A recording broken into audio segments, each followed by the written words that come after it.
deuxième agglomération de France, avec un bassin de 560 000 habitants, Grenoble est en plein essor. La ville, confrontée aux problématiques de l'étalement urbain, a mené en son centre une opération sans précédent, la réhabilitation d'une caserne militaire délaissée par l'armée. Autour des 3 bâtiments de la cour d'honneur conservés en l'état, Grenoble a bâti un projet innovant, écologique, dense et social, basé sur les nouveaux fondamentaux de l'habitat urbain du XXIe siècle. C'est une valeur symbolique pour la rénovation du centre-ville de Grenoble, puisque la ville de Grenoble s'est donnée comme politique pour ces prochaines années de remuscler le cœur de Grenoble, de le rendre plus agréable, plus attractif, plus beau, plus animé. Et De Beaune fait partie de ce dispositif. On a aussi surtout besoin de beaucoup rééquilibrer le logement social. Ici, on est en plein cœur de la ville et pouvoir faire du logement social en plein cœur de ville dans une opération exemplaire et avec une vraie mixité, oui, c'est une belle réussite. Ce projet d'écoquartier est particulièrement ambitieux à plusieurs titres. Par son ampleur d'abord, 8 hectares au cœur de la ville et 850 logements.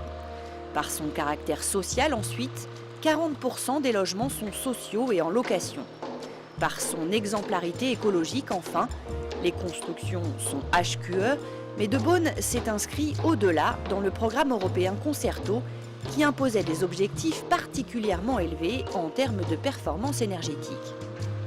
On était obligé de réaliser donc des bâtiments avec comme objectif de 50 kWh par mètre carré et par an de chauffage. Le plan masse du quartier a été conçu par l'urbaniste Christian de Villers. Le cahier des charges, très exigeant, a attiré aux côtés des équipes locales, des architectes de renom, qui ont pu, sur De Beaune, mettre en œuvre les techniques d'isolation et de maîtrise de l'énergie de demain. Ce qui compte, c'est d'avoir un bâtiment performant au niveau passif, c'est-à-dire avant d'aller y mettre des appareils de chauffage, etc., il faut que l'enveloppe soit performante. Tous les bâtiments ici ont une bonne garantie de comportement thermique. Non seulement ils sont isolés par l'extérieur, mais ils sont aussi isolés en terrasse, ils sont isolés en sous-face au niveau des plafonds des parkings. Et puis ils sont munis de menuiseries performantes, notamment des fenêtres à double vitrage, peu émissifs avec une lame d'argon intercalée entre les 2 vitrages. Les bâtiments d'habitation sont équipés de panneaux solaires thermiques qui produisent 45% de l'eau chaude sanitaire. Par ailleurs, tous les besoins en électricité du site et la moitié des besoins en termes de chauffage sont couverts par la cogénération. À partir du gaz naturel, on produit de l'énergie thermique et de l'énergie mécanique immédiatement convertie en électricité. Chez les Suisses, chez les Allemands, il y a longtemps qu'on faisait de la cogénération. La cogénération, c'est produire de l'électricité en récupérant la chaleur qui est toujours perdue quand on produit de l'électricité par voie thermique. Et elle va se développer en France, ce qui est une bonne chose. Il est également prévu que le centre commercial accueille une surface inédite de panneaux photovoltaïques, 1000 m². Mais le fleuron de cette recherche de performance énergétique sur le site, c'est ce bâtiment de bureau à énergie positive qui produit plus d'énergie qu'il n'en consomme. L'idée, c'est aussi que le bâtiment raconte son histoire, de par sa forme et de par sa situation dans la ville. Donc, c'est vrai que ce bâtiment, avec ses poteaux qui viennent chercher le sol et son panneau solaire en fait, qui va chercher le soleil au-dessus, montre la manière dont il va chercher l'énergie.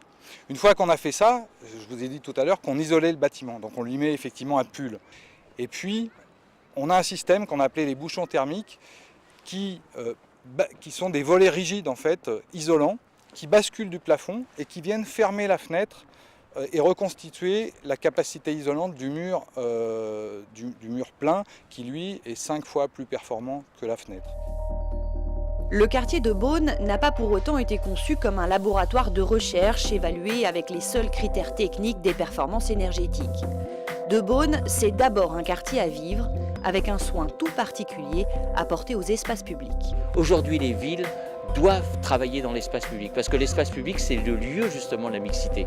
Le quartier s'articule autour d'un parc urbain de 5 hectares dont pourront profiter tous les Grenoblois.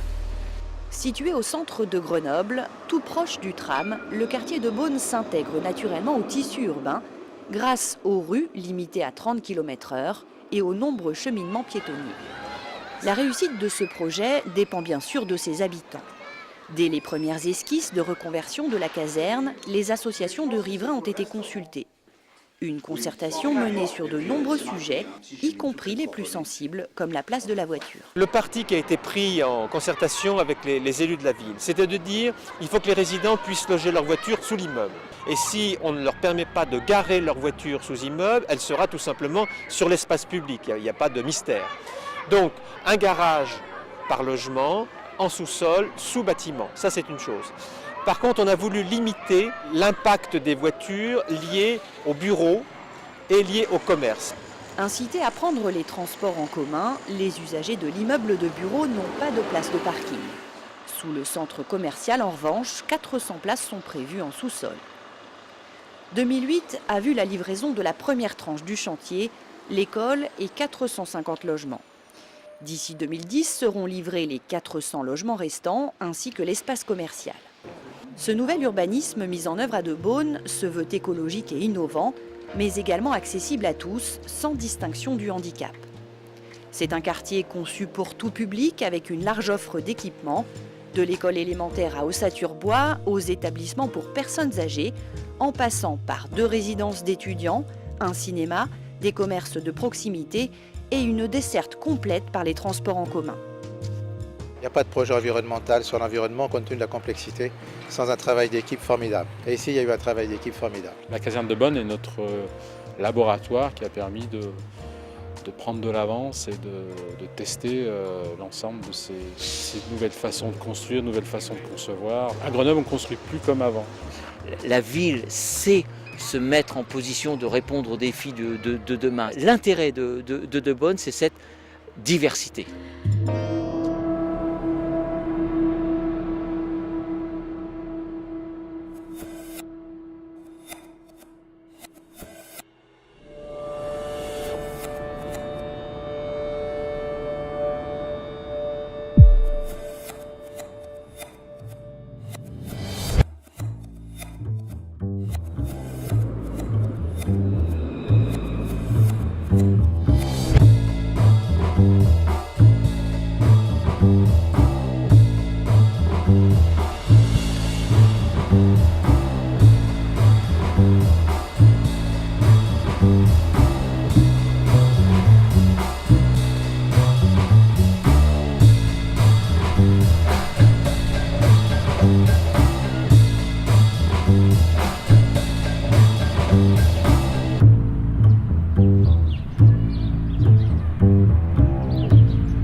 Paris.